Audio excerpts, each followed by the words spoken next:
Nossa, 8 anos de idade, eu recém tinha saído de um abuso sexual, porque minha mãe me deu quando criança, eu vim da cidade de Ijuí, interior do Rio Grande do Sul. Meu pai é descendente de alemão, olho claro, e eu nasci muito escurinha.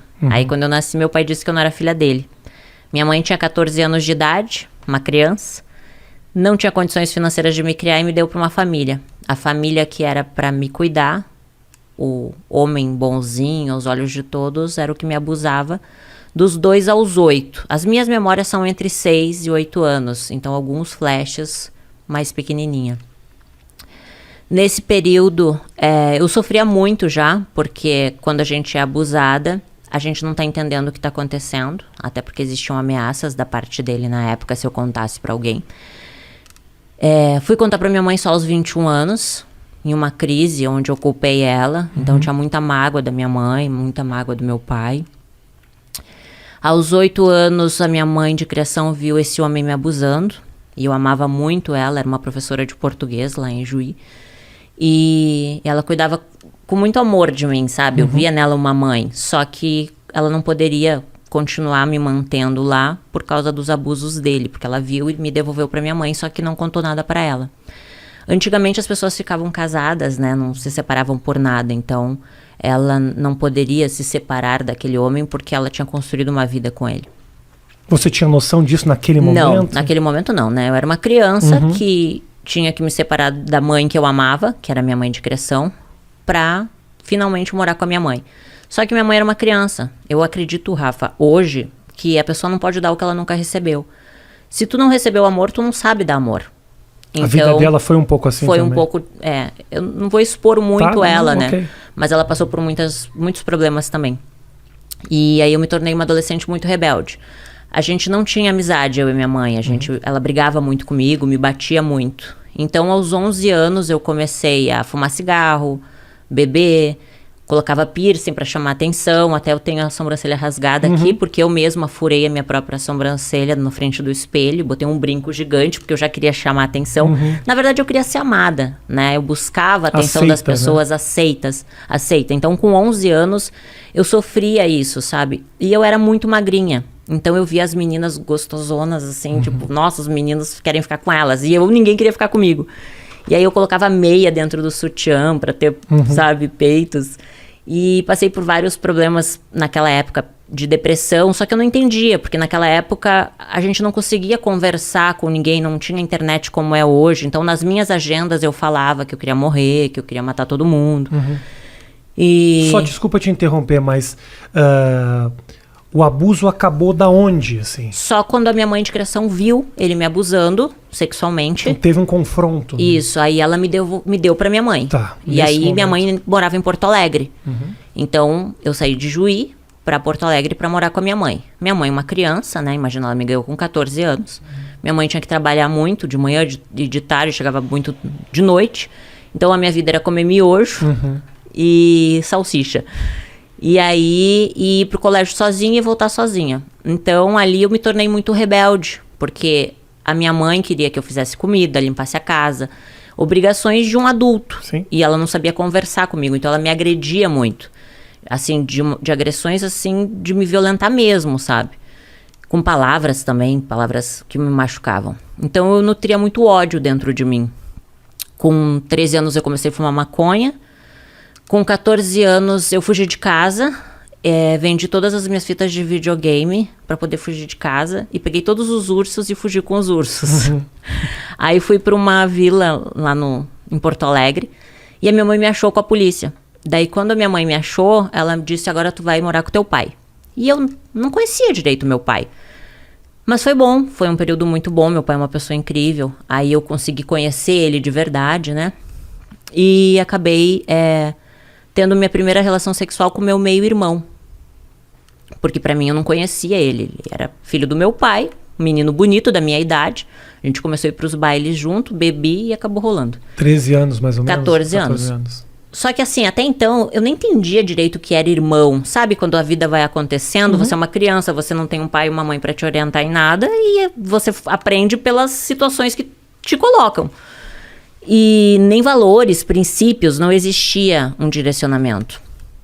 Nunca, tipo, alguém disse assim, olha, vai estudar, vai fazer uma faculdade, sabe? Não existiam esses valores. E aí, com 14 para 15 aconteceu isso. Aí, na festa de 15 anos, a minha mãe foi lá e disse, filha, eu te amo, volta para casa. E eu amava a minha mãe, por mais que ela me batesse, ela era minha mãe, né? Claro, óbvio. E aí, quando eu fui morar com a minha mãe de volta, eu tava no colégio. Um lencinho pra mim aí, ô Matheus. Aí eu tava no colégio e conheci o pai do meu filho. Uhum. E aí na família dele eu vi a família que eu não tinha. Aquela estrutura familiar de churrasco final de semana, sabe? Os filhos debaixo da asa da mamãe. Minha sogra muito carinhosa comigo. Então eu me apaixonei pela família dele. E eu era uma criança, eu tinha 15 anos. Aí o meu ex-marido, na época, tinha 16, uma criança também. Sim. Mas a gente, nessa idade, a gente já acha que a gente é adulto. Aí a gente queria ter um filho. Então, imagino também que a sua vontade de amadurecer era para escapar de muita coisa que da infância não tinha sido das melhores. E a minha mãe me batia até no rosto. Imagina eu aos 15 anos apanhando no rosto, sabe? Era uma forma de fuga. O casamento foi uma fuga. E aí eu me casei achando assim, bom, agora eu vou ter minha casa, vou ter minha família, né? Vou ter o meu filho, vai ser para sempre. Só que quando eu me casei, eu era uma criança. Então eu morava com a minha sogra e foi maravilhoso. Aos 21 anos, quando a gente foi morar sozinho, eu e ele, a gente comprou um apartamento, eu me vi uma criança cuidando de outra criança, mimada, porque minha sogra me mimava, eu não sabia cuidar da casa. Então eu brigava por causa de um copo de água na pia, uma toalha em cima da cama, sabe? Então nosso casamento virou um inferno, porque eu não sabia ser uma boa esposa, eu não sabia. Difícil, era uma criança. Eu era uma criança. E aí, aos 21 anos, só que ali, Rafa, a ambição cresceu dentro de mim. Porque eu comecei a ver as pessoas... Sabe quando você começa a ver o mundo? Pô, a pessoa tem carro. Eu quero ter um carro, sabe? Eu quero me vestir bem. Você começa a ver que existem pessoas que crescem financeiramente. Então, eu era coordenadora de RH de uma empresa de marketing promocional em Porto Alegre. Eu comecei como demonstradora no supermercado. E como eu sempre fui muito comunicativa e feliz, assim, sabe? A empresa que eu trabalhava me contratou como recepcionista, depois auxiliar do RH e depois coordenação do RH, mesmo sem faculdade. E aí eu dava o meu melhor, sabe? A primeira a entrar, a última a sair, sempre fiz direitinho o meu trabalho e sempre cresci assim. Aí com 21 anos, meu casamento acabou e aí eu me vi cheia de conta para pagar. Na época, eu contratava meninas para fazer evento nas feiras. Perfeito. E aí, quando eu falei com uma amiga minha, que eu tava com uma crise financeira, ela disse, olha, eu tenho uma amiga que fechou numa casa noturna e ganhou R$500. Eu disse, pá, R$500? O que ela fez? Ela tirou a roupa? Então eu vou tirar a roupa. Claro. Só que não foi bem o que aconteceu, né? Eu entrei... Eu não queria te interromper, essa história, ela tá muito bem contada, essa história, mas eu tenho um momento que a gente estava conversando, antes da gente do trabalho na noite, que foi esse momento, teve um momento aqui que a gente estava conversando que você se emocionou, que foi quando você falou do começo dessa relação lá atrás. Por que especificamente esse ponto é um ponto muito sensível para você? Porque, desculpa te interromper. Na verdade, assim, quando mexe muito na infância, é muito difícil, né, Rafa? Porque eu acho que tantos problemas no nosso futuro são evitados quando você tem uma base, entende?